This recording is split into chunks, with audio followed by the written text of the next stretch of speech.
یاد رکھی کائنات دی کوئی بھی طاقت تینو موت تو بچا نہیں سکتی۔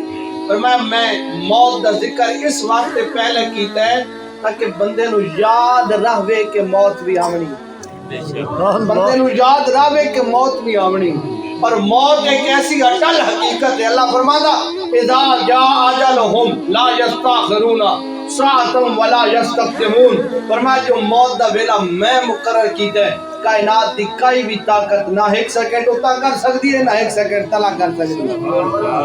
فرمایا موت اپنے وقت تے آ ویندی ہے، کوئی ملک دا وزیر اعظم ہوے تے تا بھی آ ویندی ہے، کوئی روپیہ منگنے والا فقیر ہوئے تے تا بھی آ ویندی ہے۔ موت ایک ایسی اٹل حقیقت ہے، لوگوں نے اللہ کا انکار کیتا ہے، لوگوں نے نبی کا انکار کیتا ہے، لوگوں نے آخرت کا انکار کیتا ہے، لوگوں نے جنت تے جہنم کا انکار کیتا ہے، پر کوئی رب نو مننے نہ مننے موت نو بھی منے دا، کوئی جہنم تے جنت نو مننے نہ مننے موت نو بھی منے دا۔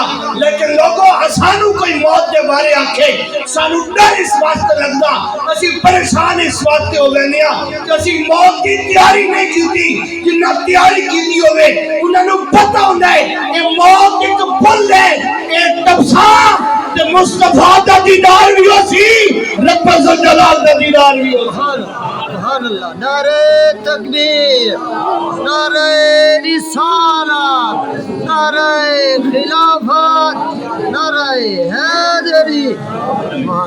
فرمایا خالق الموت، فرمایا موت دا خالق بھی میں، والحیات تے زندگی دا خالق بھی میں ہاں۔